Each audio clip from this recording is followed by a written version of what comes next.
여러분들을 뵙게 돼서 참으로 기쁘게 생각합니다. 세상이 점점 혼잡해지고 있습니다.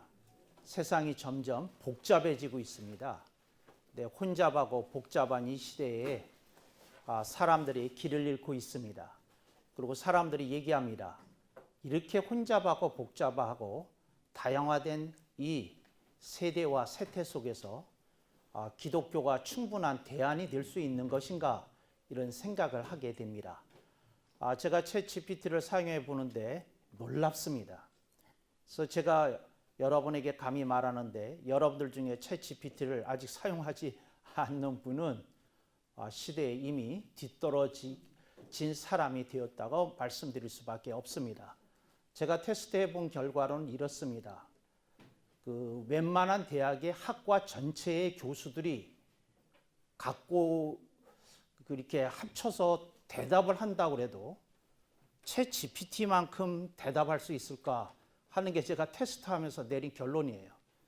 기가 막힌 걸 알더라고요. 기가 막힌 걸 들어요. 그러니까 그거 상세히 알아요. 그리고 또 재미있는 건 끊임없이 공부하더라고요. 그러니까 몇 달 후에 물어보면 이제 그때 조금 버벅거렸던 거를 어떻게 공부했는지 학습해 가지고 나타나서 또 아는 척까지 하더라고요. 그래서 여러분들이 그거 공부 안 하시면 아니 되시겠다, 이런 생각을 들고요. 어떤 설교문을 여러분들이 요청을 해도 그 자리에서 써줍니다. 그런데 제가 그 설교문 보면서 이렇게 생각을 했어요. 영성이 뛰어나지 않은 사람은, 성령님과의 교통이 살아있지 않는 사람은 챗 GPT가 써준 설교문보다 더 잘 쓰기 어렵겠다. 그 정도까지 갔어요.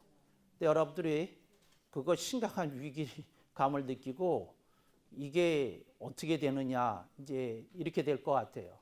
그래서 기계로 주는 느낌을 저는 기감이라고 그러거든요. 기계를 통해서 어떤 느낌을 딱 받는 거, 기감이라고 그러는데,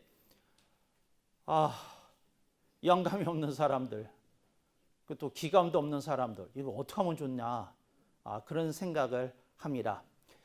저는 신학교에서 조직신학을 전공했습니다. 그런데 이제 제가 말하는 조직신학이라고 하는 것은 우리나라에서는 교의신학이라는 것과 그 조직신학이라는 것이 이렇게 혼용이 됩니다.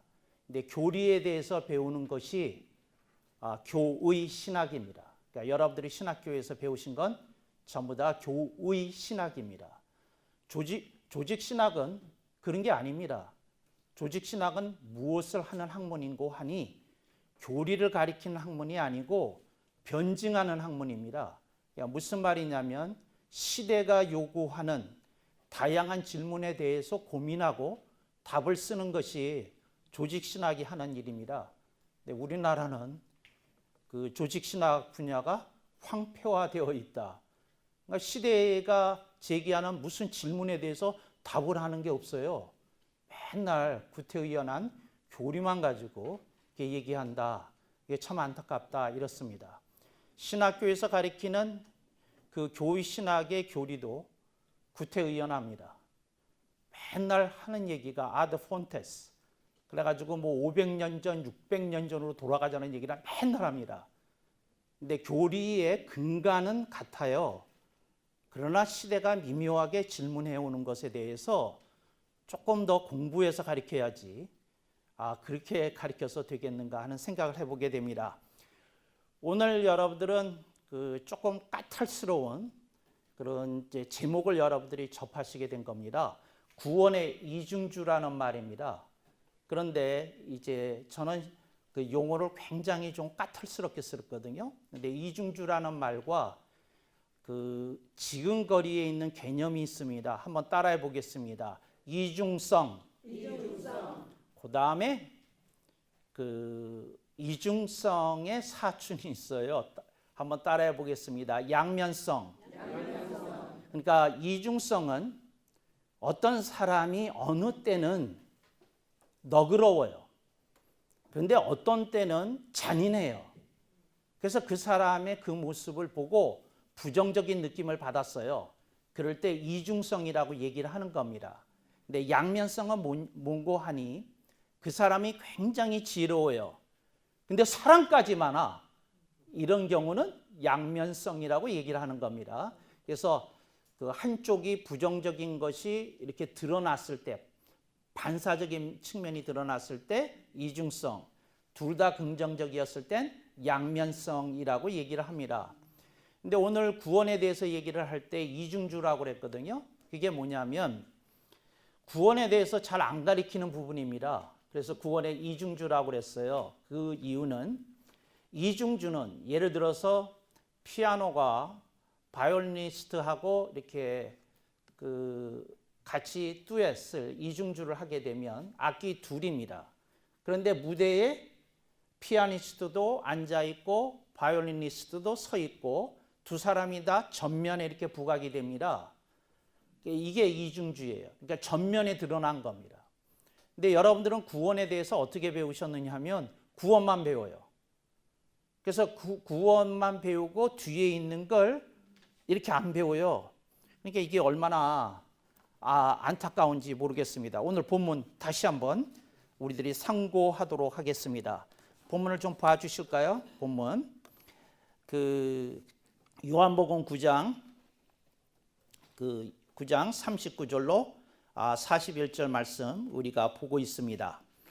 예수님께서 가라사대 내가 심판하러 이 세상에 왔으니 이겁니다. 이게 무슨 말이냐면 예수님은 구원만 하러 오시지 않았고 아울러 심판까지 하러 오셨다는 거예요. 그래서 이게 이중주예요. 뭐냐면 여기 예수님이 구원하러 오셨습니다. 하나, 예수님이 심판하러 오셨습니다. 하나, 이렇게 가리키면 구원의 이중주를 가리키는 거고, 저는 전도를 하든지 복음에 대해서 가리키든지 심판은 한참 뒤에 가리키고 저는 구원에 집중합니다 하시는 분들은 이제 구원의 이중주 개념이 없는 거예요. 이제 그러니까 구원의 이중주 개념이라는 건 구원을 가리킬 때 한참 있다가 아니라 즉시 심판에 대해서 가리키는 걸 구원의 이중주라고 그래요. 그래서 지금 여러분들은 동전으로 치면 앞면만 가리키는 거예요. 뭐만 가리켜요? 구원의 단면성만 가리키고 있고 구원과 함께 필히 가리켜야 되는 심판에 대해서 제대로 안 가리키고 있다는 거죠. 그래서 그 폐해가 어떻게 나타나느냐 하면 이제 이것이 무의식적으로 이렇게 사람들에게 들어가 있어요. 교육자들에게. 그래서 어떻게 하느냐 하면 이 맨날 구원만 가지고 평생 복음적인 설교를 하다가 뭔가 갈증을 느껴요. 그래서 심판에 대한 어떤 이렇게 총정리가 필요하니까 그렇지 요한계시록이지, 그렇지 종말론이지, 그러고 그렇게 따로 가르쳐요. 그래서 여러분 제가 말씀드리는데 구원의 이중주를 가리키면 종말론에 대한 갈증이 사라져요. 종말론이 필요 없다는 얘기가 아니라 그런 갈증은 없다고요. 그런 갈증을. 왜냐하면 구원과 함께 뭐가 끝났어요? 심판이 끝났으니까. 그래서 신학교에서 구원론 가리킬 때 심판론 나란히 가리켜야 됩니다. 근데 그걸 안 가리키니까 그런 거죠. 그래서 이 구절 유명하지 않아요. 여러분 다 아셔요. 근데 유명하지 않아요. 왜 유명하지 않느냐? 심판에 대해서 심각하게 복음 초기에 가르쳐야 될 필요성에 대해서 여러분들이 잘 몰라요. 잘 몰라. 근데 재밌는 건 지금은 굉장히 쇠퇴해버린 청교도 운동의 그 거장들이 놀라운 것은 그들이 이걸 가르쳤어요. 그러니까 복음을 가리키면서 애당초 뭘 가리켰다고요? 심판을 가리켰다고요. 심판을. 근데 청교도가 쇠퇴하면서 이게 뒷면으로 완전히 사라지고 뭐만 남았어요? 구원만 남았어. 구원만 남았어요. 그래서 여러분들이 그 용어를 좀 정리해서 그 해야 되는데 그거 어떻게 하느냐 하는 거예요. 이제 보시겠습니다. 요한복음 9장 39절. 예수님께서 가라사대 내가 심판하러 세상에 왔으니, 근데 요것과 함께 꼭 읽어야 될 두 군데의 말씀이 있습니다. 여러분들 성경 갖고 계시는 분 얼른 찾아봅니다. 요한복음 3장 17절. 하나님이 그 아들을 세상에 보내신 것은 세상을 심판하려 하심이 아니요 저로 말미암아 세상이 구원을 받게 하려 하심이라 그랬거든요. 예수님은 이걸 애당초 생각하고 있으셨어요. 그래서 무슨 얘기를 하느냐면, 얘들아 내가 너희들을 구원하러 온 거 맞다. 나는 너희들을 심판하러 온 것이 아니다 하고 밝히셨어요. 이해되셨어요? 그러니까 예수님이 뭐하러 오셨다고요? 구원하러. 그런데 뭐하러 오신 건 아니에요? 심판하러 오신 건 아니에요. 그게 제가 이따가 용어를 안 가르쳐주고 내용만 설명을 할까봐 여기다가 써놨어요. 따라해 보겠습니다. 시의 beginning will. 예수님이 늘 모든 사람을 만났을 때 자신의 첫 번째 뜻 시를 얘기했어요. 내가 사역을 하는데, 내가 거룩한 사역을 하는데 내 뜻은, 내가 이렇게 참 하나님이 참 사람이 되어서 이 세상에 온 뜻은 내가 심판하려 하는 게 아니라 구원하려 한다. 이제 이걸 예수님은 말씀하신 거예요. 이걸 beginning will이라고 그래요. 뭐라고요? beginning will. 그러니까 예수님은 이걸 가지고 사람을 대하시고 세상을 대하시고 복음을 전파하셨던 거예요. 그래서 이게 시예요. 그런데 예수님은 당연히 하나님이시니까 모든 사람을 건질 수 없다는 것도 아셨어요. 그래서 결과적으로 내가 건지지 못하는 영혼들이 많을 거라는 것도 아셨고, 그렇다면 그들에게 내가 주는 것은 명백하게 심판이라고 말씀하신 거예요. 그래서 내가 이 세상에 온 것은 심판하러 온 의미도 있다 하고 얘기한 거예요. 이걸 뭐라고 그러는 거 아니? 따라합시다. 종의 ending will. 그러니까 무슨 말이냐면 예수님이 끝까지 기다리시다가 네가 끝까지 나를, 예수 그리스도를 구주로 신앙 고백하고 영접하고 나의 대속을 받아들이지 못한다면 너는 나의 심판을 피할 수 없다 하고 명백하게 쐐기를 받으신 거예요. 그래서 이걸 시와 종이라고 그래요. 그런데 이 용어는 제가 만든 용어예요.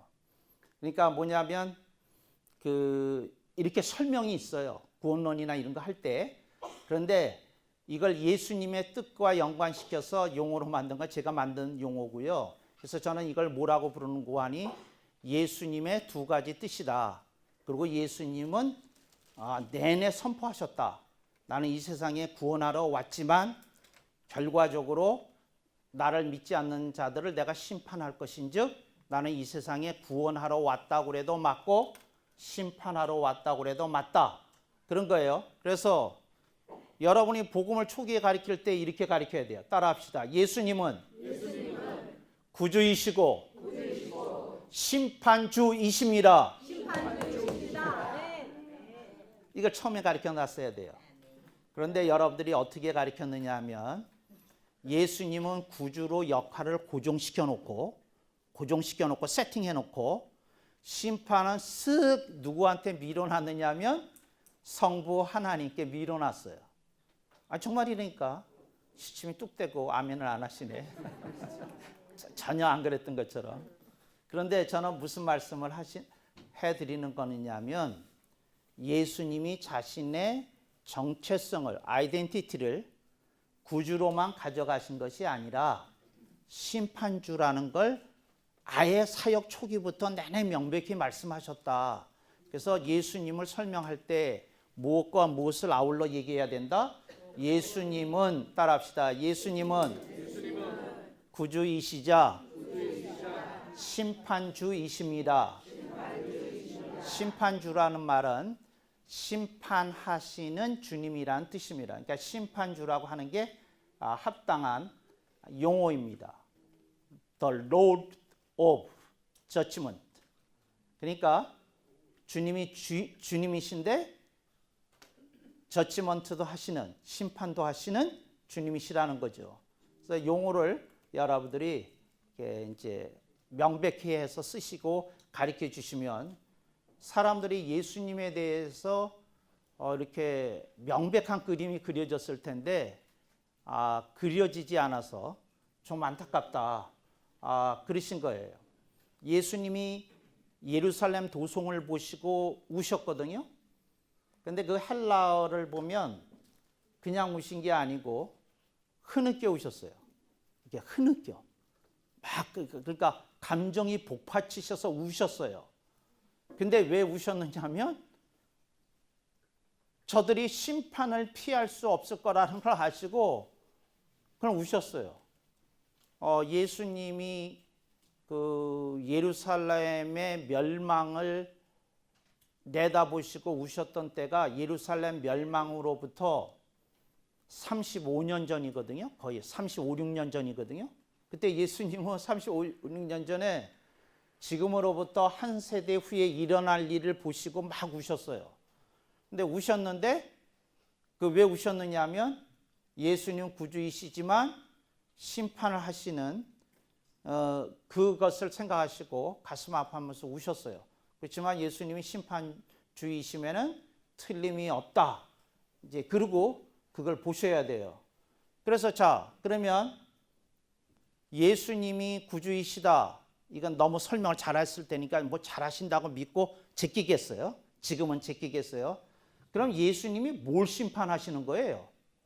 얼른 대답이 나와야 돼요. 뭘로? 에? 내가 그렇게 대답할 줄 알았어. 그러니까 이게 심판론을 안 배운 사람들이 다 이렇게 대답해요. 근데 말 안 한 분들도 난 말 안 했다고 그러지 말아요. 속으로는 다 했어. 여러분이 그렇게 가르치면 복음주의적으로는 틀렸다고 말할 수 없을지 모르지만 그건 장로교 신학은 아니에요. 개혁파 신학은 아니야. 그렇게 말하면 따라합시다. 예수님은 죄를 심판하시는 것이 아니라 내가 이제 무슨 얘기를 할 때 동의가 되면 벌떡 일어나서 아멘 해야 돼요. 동의가 되면, 동의가 안 되면 앉아 계세요. 네, 예수님은 죄를 심판하시는 것이 아니라 불신을 심판하십니다. 손도 안 드네. 손을 안 드네. 정말. 아니 여러분이 내내 복음을 가르칠 때 그렇게 가르쳤잖아. 죄가 문제가 아니라 믿음이 없는 게 문제라고. 예수의 피를 받아들이지 않는 게 문제라고. 근데 갑자기 심판으로 가니까 왜 행위로 가? 왜 죄로 가냐고. 신앙으로 가야지. 불신으로 가야지. 신앙의 반대말은 죄가 아니야. 불신이지. 이게 아멘이 안 나오네. 따라합시다. 신앙의 반대말은 불신이 맞고요. 불신이라고. 여러분, 죄 때문에 죄 때문에 지옥 가는 사람 없어. 불신 때문에 지옥 가지. 근데 그렇게 죄 얘기하면 되겠어요? 다시. 우리는 믿음으로 구원을 받고 사람들은 불신으로 지옥에 갑니다. 심플해야지. 그래서 알았어요. 아니까 명백하게 여러분들이 설교를 서너 번 하면 저하고 똑같이 가르쳐요. 그런데 나는 그게 싫은 거야. 애당초 처음부터 바르게 가르쳐야지. 애당초 처음부터 돌아서 어중간하게. 그러니까 4번 설교를 하면 맞아. 한 번 맞아. 뺑뺑이야? 복음 설교가 처음부터 정확해야지. 주여. 그래서 알았어요. 자, 다시. 예수님은 자신의 정체성을 뭐라고 여기셨다? 구주이시죠. 심판주로 여기셨다. 아멘. 그러므로 예수님은 구원하시고 심판하신다. 이제 이걸 여러분들이 명백히 가르치셔야 돼요. 그래서 저는 여러분한테 보고 싶은 거예요. 뭘 보고 싶으냐면 예수님에 대해서 유치원생들이나 초딩들한테 따라올 때 그렇게 가르쳐야 돼. 예수님은 구주이시다. 그것만 따라하면 안 되고 예수님은 구주이시자 심판주이시다. 이게 그냥 이렇게 뇌 속에서 이렇게 박혀가지고 단추 누르면 퍽 하고 터지게 나오게 가르쳐야 되는 거다. 이렇게 가르치는 걸 뭐라고 그런다고요? 구원의 이중주라고 그래. 이걸. 근데 이렇게 안 가르치는 걸 뭐라고 그래요? 구원의 단면성이라고 그래. 한쪽에 치중해서 가르치는 거야. 한참 뒤에 가르쳐. 안 가르치는 건 아니야. 한참 뒤에 가르쳐. 그러니까 여러분들이 이렇게 확실하게 하나님 말씀을 가르쳐서 처음부터 좀 선명하면 얼마나 좋을까 그런 생각을 했어요. 오케이. 이제 구원의 이중주고 그 다음에 그러면 자 내가 묻겠어요. 이제 이게 좀 테크니컬해. 그게 뭐냐면 그랬더니 여러분들 중에 이제 제 말에 이렇게 꼬여가지고 이제 대답 틀리게 할 사람이 나올 테니까 봐요. 이제 봐요. 그 신학이 얼마나 까탈스러운 학문인지를 보는 거예요. 정확한 복음을 가르치기 위해서. 자, 고로. 따라합니다. 고로. 구원의 반대말은 뭐예요? 구원의 반대말이 아니 신앙의 반대말이 불신이고 정말 못 살겠네. 다시 구원의 반대말은 뭐예요? 내가 그럴 줄 알았어. 내가 그럴 줄 알았다고. 아니 이거 봐요. 한국 교회는 복음주의 때문에 망해. 복음주의가 뭔지를 가르쳐 줄게. 따라합시다. 복음에 대하여 둥그뭉술이하게 뺑뺑이처럼 가르치는 것을 복음주의라 합니다. 복음에 대해서 까탈스럽게 정확하게 적확하게 가르치는 것을 개혁주의라고 합니다. 여러분이 저한테 신학을 배우면 복음주의 껍질을 몇 차례 벗겨야 돼. 강의 들을 때마다 벗겨져야 돼. 이게 뭐냐면 이것에 대해서 가르치는 말씀이 있으니까 찾고 제가 시작하면 같이 읽겠습니다. 고린도전서 1장 18절. 빨리 찾으세요. 휴대폰으로 찾으셔도 되고. 고린도전서 1장 18절 찾으셨습니까? 네. 시작. 십자가의 도가 멸망하는 자들에게는 미련한 것이요 구원을 얻는 우리에게는 하나님의 능력이라. 네. 여기 보니까 구원의 반대말이 뭐예요? 멸망이에요. 멸망. 구원의 반대말이 뭐라고요? 멸망이에요. 멸망. 구원의 반대말이 뭐라고요? 멸망이에요. 멸망. 여러분들이 구원을 가리킬 때 멸망을 가리키면 도중에 지옥으로 떨어지는지 안 생겨. 근데 여러분들이 잘못 가르쳐서 그래. 멸망을 가르쳐야 돼. 멸망이 얼마나 무서운지를 가르쳐야 돼. 멸망이 얼마나 무서운지를. 그래서 구원, 멸망. 그래서 구원의 반대말은 뭐라고요? 멸망. 그러면 아까 구원과 심판 얘기했잖아요. 그건 주님의 칭호예요. 주님의 칭호. 주님은 구주이시고 누구이시다? 심판주이시다. 이건 주님의 칭호예요. 주님의 칭호인데 또 다른 말로 뭐라 그런다고요? 주님의 아이덴티티예요. 정체성이야. 주님은 이 정체성을 갖고 있었어. 나는 세상에 구주로 간다. 그리고 나는 결과적이지만 심판할 수밖에 없다. 그러니까 이 두 가지 아이덴티티를 가지고 이 세상에 오셨다. 그래서 주님은 양보가 없었어요. 그래서 여러분들이 주님이 바리새인들에 대하여 얼마나 단호한 태도를 보이셨는지 아시죠? 독사의 자식들아. 무서운 말이에요. 얼마나 단호하세요. 근데 그 모습이 뭐예요? 심판주로서의 예수님의 모습이에요. 예수님이 그 빌라도의 법정에서 아무 말씀을 안 하셨거든요. 내가 이자들과 무슨 말을 섞으리요. 그리고 침묵을 지키셨다고 성경은 기록해요. 뭐예요? 단호하셔요. 심판주로서. 여러분들이 예수님의 끝이 없는 사랑과 예수님이 악에 대해서 가지셨던 단호한 심판주로의 모습을 둘 다 이제 그 복음을 가리킬 때 선명하게 가리킬 필요가 있다. 그 앞장에서 가리킬 걸 자 5장, 6장, 7장, 8장에 가리킬 필요가 없다. 그래서 이제 구원의 반대말은 그래요. 자, 그러면 또 하나 이제 퀴즈를 내려고 그래. 퀴즈를. 자, 영생의 반대말이 뭐죠? 내가 그럴 줄 알았다니까. 멸망은 짝이 정해져 있어. 누구예요? 구원. 구원의 반대말은 멸망이에요. 영생의 반대말이 뭐죠? 네? 지옥불. 또 아니 내가 이거 여러 차례 해봤는데 신학생들하고도 해보고 교육자들하고도 했는데 여러분들 교육자이시지만 의외로 이 대답이 안 나오더라고. 의외로. 그래서 근데 왜 그러냐면 이거 복음주의의 영향 때문에 그래. 둥그뭉술하게 맥락은 맞아. 그런데 적확하지가 않아. 적확하지가 않아. 네? 영벌이에요. 영벌. 영벌. 박수. 네. 마태복음 25장 46절 찾습니다. 그리고 같이 읽습니다. 마태복음 이거 예수님의 말씀이야 다. 마태복음 25장 46절 시작. 저희는 영벌에 들어가고 의인들은 영생에 들어가리라 하시니라. 이거 예수님 말씀이야. 영생의 반대말이 뭐라고요? 영벌이야. 영생의 반대말이 뭐라고요? 영벌이야. 영원히 벌받아. 예수님 말씀이야.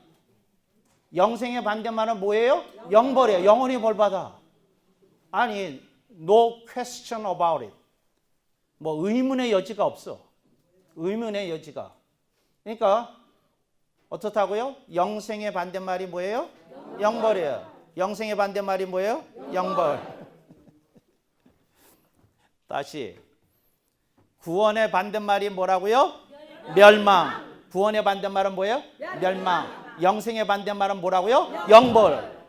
그러니까 아예 초기에 복음을 가리킬 때 그렇게 가르쳤으니까 영벌이야. 영벌. 영벌이야. 이게 얼마나 무서워. 그러니까 예수님 말씀하신 거야. 법이야. 어떻게 해볼 수 없어. 뒤바꿀 수 없어. 뭐 개정할 수 없어. 그러니까 여러분들이 이걸 가슴에 새기고 그래야 된다는 것이지요. 자, 그러면 이거는 이제 100% 다 맞출 거를 그냥 한번 해보겠어요. 이제 순서대로 가르칠 때 제가 이렇게 가르쳤거든요. 천국의 반대말은 지옥입니다. 천국의 반대말은 지옥이에요. 그런데 제가 재밌는 얘기를 하나 해드릴게요. 뭐냐면 그 교회가 천국 문까지 가리키는 거 아세요? 천국 문까지만 가리켜. 천국 문까지가. 그냥 무슨 말이냐면 천국에 대해서 몰라. 몰라. 아니 그 천국에서 죽은 사람에게 무슨 일이 벌어지는지 거기서 뭐 하고 사는지 뭐 하는지 몰라. 몰라 정말로. 근데 성경에 다 있는데 여러분이 찾아보질 않아서 그래. 근데 여러분들이 성경을 다시 한번 읽어요. 어떻게 읽느냐 하면 오늘 내가 안 가르쳐 줄 거예요. 근데 읽으세요. 뭘 읽냐면 천국을 묘사한 성구들 다 뒤지면 성도가 천국에 가서 뭐 하고 사는지가 다 있어. 근데 한 줄씩 나와. 한 줄씩 이렇게 흩어져서 그걸 다 모아야 돼. 그래요. 여러분들이 천국에 대해서 가르쳐 줘야 돼요. 그 다음에 두 번째. 지옥에 가서 어떤 벌을 받는지 성경에 나와. 그걸 좀 이렇게 자세히 봐야 돼. 뭐가 있는지, 무슨 일이 벌어지는지, 무슨 벌인지 그거 봐야 돼. 그래요.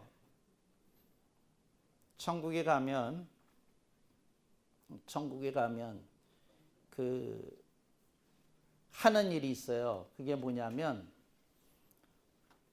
천국에 가서도 여러분이 두 가지는 해요. 하나는 일해. 천국에 가서도 일해. 주님이 맡겨주신 일을 해.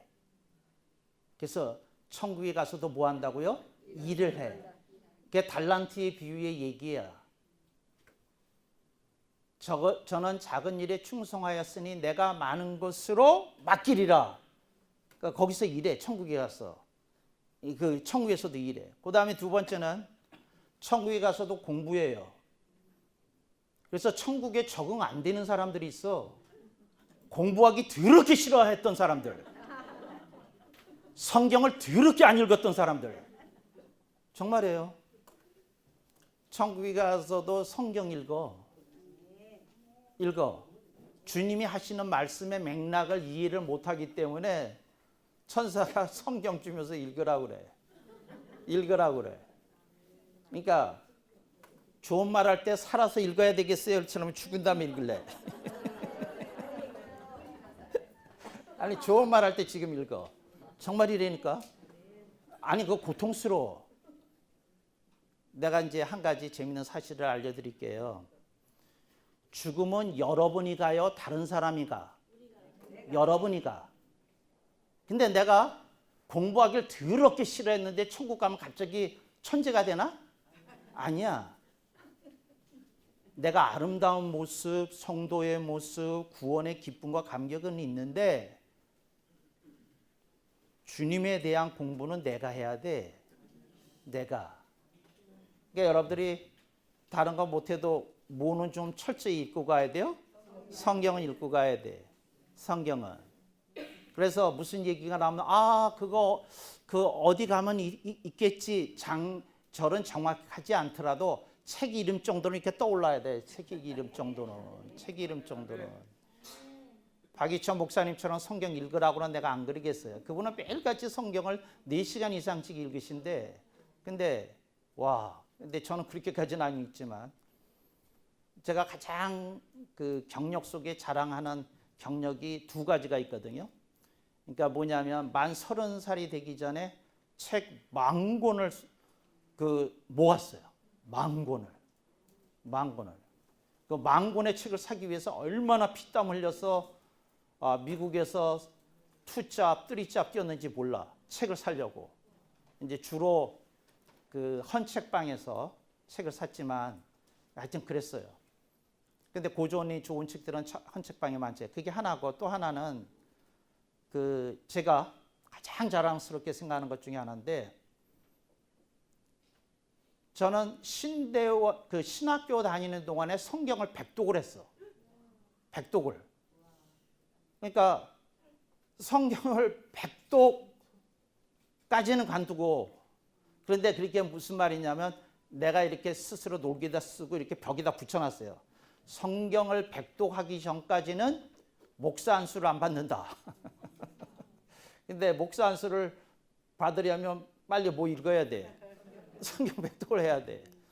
근데 여러분들이 지금 저는 100독에 대한 가치를 얘기하려는 게 아니고, 조금 결심을 하고 내가 앞으로 한 1년에 성경을 2독씩 5년 동안 한 10독은 해야 되겠다. 좀 그러셔야 돼. 성경을 잘 읽어야 돼. 성경을. 근데 이렇게 여러분들의 대답이 시원찮았어요. 내가 시험 들려고 그래. 근데 여러분들이 기도파가 많아. 기도합시다 그러면 아멘 이래. 근데 성경 읽읍시다 그러면 아니 왜 그런지 모르겠어요. 왜 그런지. 정말. 근데 여러분들이 성경 어떻게 해야 된다고요? 읽어야 돼. 성경 어떻게 해야 된다고요? 읽어야 돼. 하여튼 안 읽으면 자기 손이지 뭐. 내 손에는 아니고. 근데 요한복음 9장 39절 말씀 조금 보겠어요. 자, 9장 39절 말씀.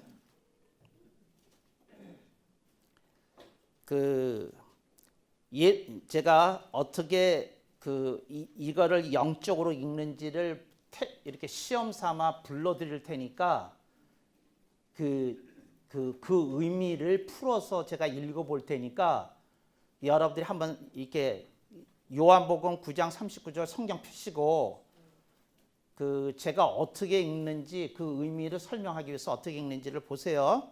요한복음 9장 39절. 예수님께서 가라사대 내가 구원과 아울러 심판하러 이 세상에 왔으니 영안이 닫혔다고 인정하는 자는 복음 진리를 보게 하고 영안이 열렸다고 자부하는 자는 복음 진리를 못 보게 하리라. 이게 예수님이 하신 말씀이야. 그러니까 뭐냐면 저는 성경을 읽어도 뭐가 뭔지 모르겠어요 하는 사람에게는 성경이 어떻게 했다고요? 여러 복음 진리가 깨달아지게 해주시겠다는 거야. 그런데 저는 성경에 대해서 알 만큼 아는데요, 교리도 잘 아는데요, 제가 체험도 있는데요, 뭐도 있는데요, 그렇게 하는 사람은 어떻게 하신다고요? 복음 진리를 못 보게 하신다는 거야. 이게 예수님 말씀이에요. 그러니까 바울 사도의 말씀도 아니고. 근데 이건 뭐에 대해서 말씀하고 있는 건가요? 지금 예수님은 뭐에 대해서 말씀하고 있는 건가요? 아니, 예수님이 왜 이 얘기를 하셨나요? 그러니까 왜 성경이 좀 열렸다고 하는 사람은 복음 진리를 못 본다고 그러시고, 성경이 안 열렸다고 인정하는 사람에게 열린다 하는 말은 뭐예요? 성경에 대해서 접근하는 태도와 자세에 대해서 말씀하신 거예요. 성경에 대해서 ever humble, 영원히 겸손하기를 주님이 기대하고 계시다는 거죠. 제가 뭘 알겠습니까? 제가 알아야 얼마나 알겠습니까? 성령님이 제게 가르쳐 주시지 않으면 제가 복음 진리의 그 오묘한 세계를 제가 어찌 측정할 수 있겠습니까? 이제 이렇게 겸손한 태도로 성경 말씀에 접근하는 사람을 주님이 찾으신다는 거죠. 그런데 요즘 학보를 가지고 성경을 얘기하는 사람들이 있어요. 근데 참 가소로운 사람들이죠. 어떤 걸 이렇게 하는 걸 보면 아, 정말 성경이 닫혀 있다는 것이 무슨 뜻인지, 아, 성경이 제대로 열리지 않는다는 것이 무슨 뜻인지 그 의미를 알 것 같아요. 여러분들이 성경이 열어지기 위해서는 학문적인 훈련도 필요하고요, 공부도 해야 되고 책도 많이 읽어야 되고 그래요. 근데 또 하나, 그 성령님하고의 관계가 중요해요. 그래서 하나님의 말씀에 대해서 겸손한지 하고 보셔요. 그럼 내가 성경에 대해서 겸손하다는 게 뭐예요? 아니, 그러니까 말씀 앞에서 겸손하다는 말의 뜻이 뭐냐고요? 그게 뭐냐고요? 그걸 뜻을 정확히 알면, 그래야 내가 그렇게 해야지 내가 말씀 앞에서 겸손하게 된다는 뜻이구나 하고 겸손이 될 거 아니에요. 그게 뭐냐면 말씀을 듣고 깨달은 다음에 그렇게 못 사는 걸 더럽게 부끄러워해야 돼. 더럽게 부끄러워해야 돼. 그렇게 못 사는 걸. 성령님은 그 사람이 깨달은 말씀대로 못 사는 걸 부끄러워하는지를 보셔요. 지식의 차원을 보시는 게 아니야. 그렇게 못 사는 걸 부끄러워해야지. 못 사는 걸. 근데 내가 많이 몰라요. 그 겸손이 아니라니까. 말씀대로 살아야지. 어떤 사람이 말씀은 굉장히 잘 가르쳐. 근데 그렇게 살지 않아. 그게 얼마나 큰 환멸을 일으키는지 아세요? 얼마나 큰 환멸을 일으키는지? 부목사들한테 물어보면 자기 담임 목사를 마음 밑바닥에서부터 존경한다는 사람 거의 없어. 거의 없어. 내가 수많은 부교육자들을 만나봤어. 없어. 그러니까 무슨 말이냐면 나쁘다고는 말하지는 않겠는데 이분이 존경스럽다, 훌륭하다, 아주 귀하다 차원은 아니야. 그 차원은 아니야. 이거 어떻게 하면 좋냐고.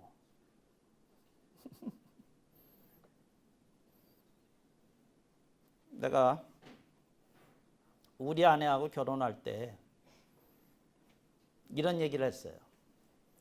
내가 당신한테 3가지 약속을 할 수 있다. 죽을 때까지 당신은 내가 똑같은 설교를 2번 하는 걸 듣지 못할 거다. 그런 날이 오면 당신 이혼해라. 그리고 2번째는 당신은 말씀을 가리키면 그대로 사는 사람을 보게 될 거다. 기도를 가리키면 기도하는 사람을 보고 헌신해야 된다고 하면 헌신하는 사람을 보게 되고 하나님이 살아계신다고 하면 하나님이 살아계신다는 걸 그대로 믿는 사람을 보게 될 거다.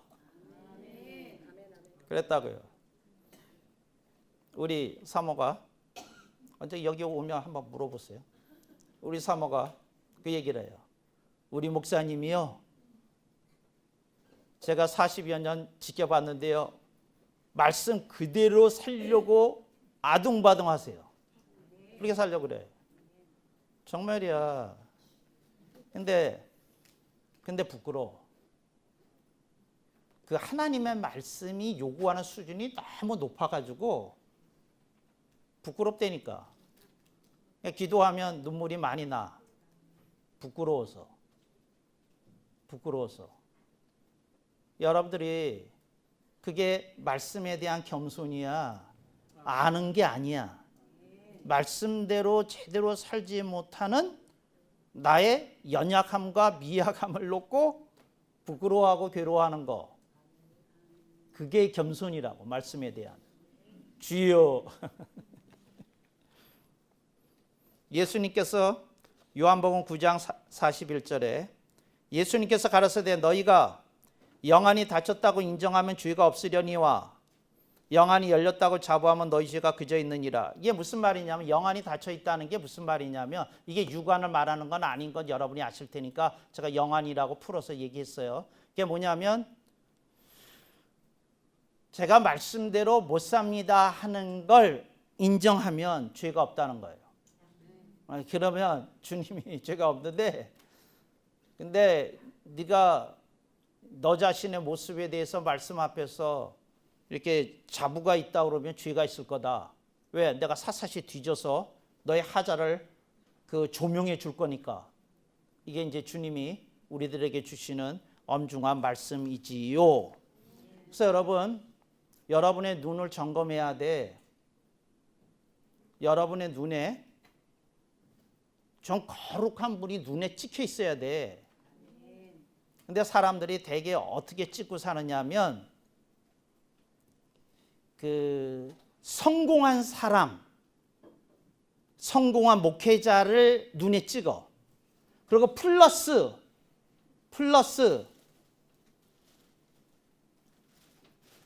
하자가 나름 꽤 있는 사람을 찾아.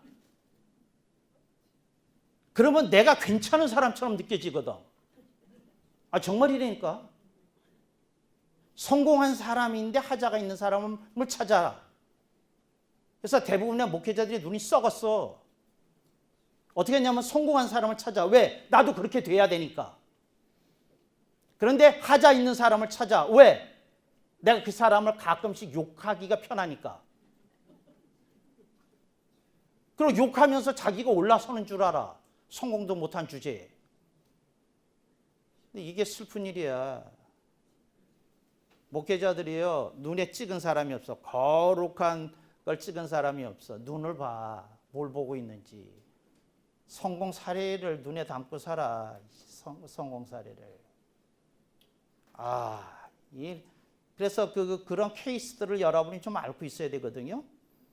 그래서 나는 여러분 만나면 묻고 싶어. 밥 사주면서. 뭘 묻고 싶냐면, 자, 나한테 감동적인 얘기 해봐요. 당신이 마음에 담고 있는 굉장히 훌륭한 사람의 삶의 궤적에 대해서 얘기해봐요. 내가 물어볼 거거든.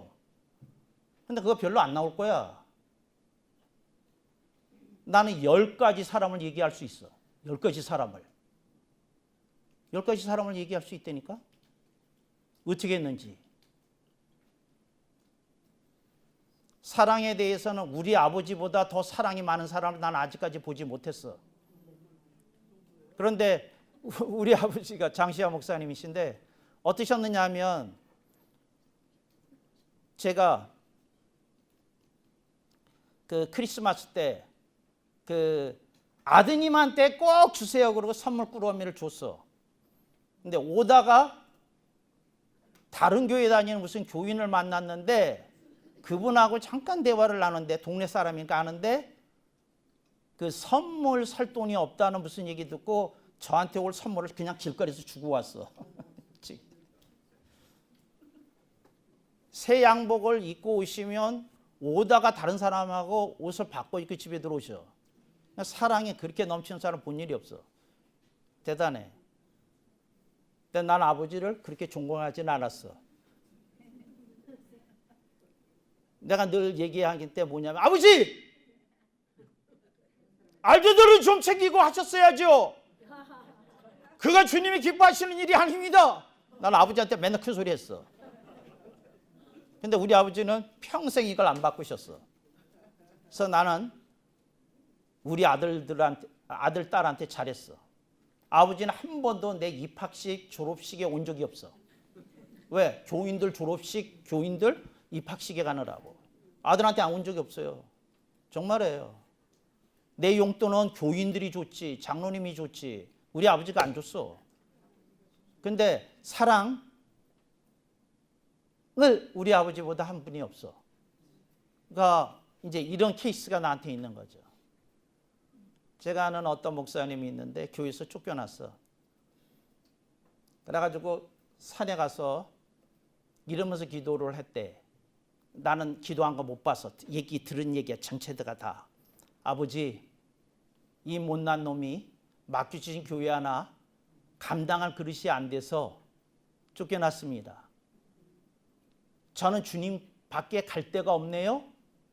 그리고 산에서 뭐 약초를 드셨는지 뭐 하여튼 조밥을 드셨다는데 조밥이 난 뭔지 몰라. 근데 하여튼 그러면서 생쌀을 씹어가면서 그러면서 기도하면서 지내셨는데 어떤 교회에서 목사님이 문제를 일으켜가지고 떠나셨어. 근데 그 교회 목사님들이 와서 이분을 모셔갔어. 그래서 그랬더니 그래 교회가 비어 있으면 안 되지 내가 가야지 그랬어. 근데 이분이 소문이 났어. 그래가지고 그 교회 이 교회는 읍교회였는데 큰 도시의 교회에서 교인이 1000명이 넘는 교회에서 이분에 보고 감동해서 장로님들이 10분이 와서 울면서 그 교회로 데려가려고 그랬어. 근데 이분이 죽을 때까지 그 읍교회를 안 떠났다니까. 교인이 30명인데 1000명 교회를 놔두고. 그래서 난 이런 생각을 하는 거지. 이거 정말 목사의 세계가 층층 씨하구나. 나라면 갔을 것 같거든? 나라면? 나라면 갔을 것 같아. 그래서 이거 그분 보면 정신 바짝 차리게 돼요. 내가 무슨 생각을 하냐. 저렇게 주님 앞에서 저렇게 산 분도 있는데. 그런 분이 있어. 근데 또 한 분은 미국 목사님인데 목사가 될 때 무슨 다짐을 하나 하라고 그러더래요. 다짐을. 주님께 한 가지 약속을 하십시오 그랬다는 거야. 공개하지는 마시고 뭐 저 생일 케이크 앞에서 뭐 비는 식으로. 그래서 다짐을 했대. 근데 제가 물어보니까 그 목사님이 저한테 얘기해 준 거예요. 죽는 날까지 거짓말을 안 하리라. 저를 만났을 때 제가 미군에 있을 때 만났는데 그분이 60 좀 훨씬 넘은 나이셨는데 아직까지 거짓말 안 했습니다 하고 하는데 눈빛이 초롱초롱하더라고. 그러니까 목사 되고 나서부터 하여튼 몇 살에 안수 받을지 모르지만 젊었을 때 받으셨겠죠. 근데 그 평생 동안 거짓말 한 번 안 하고 산 사람도 있어. 나는 이런 스토리가 있어. 이런 스토리가 가슴에 나를 부끄럽게 하는 스토리가 있다고. 어떤 부끄러운 스토리가 있어. 얘기해봐. 그런 스토리가 없는 사람은 울 일이 없는 거야. 뭘 울 일이 있어. 저 아줌마나 나나 저 아재나 나나. 그러니까 그러면서 살잖아. 지금 목사님들을 너무 편하게 해줘. 깃발이 딱 서 있는 사람을 만나서 저분 만나면 참 섬뜩하다.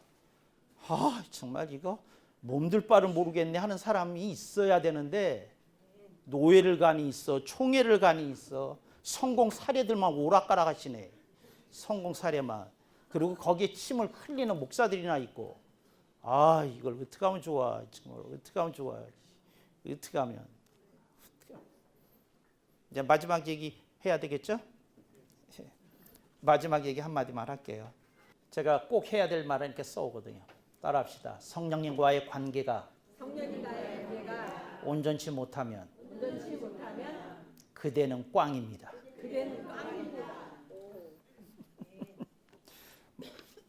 감사합니다.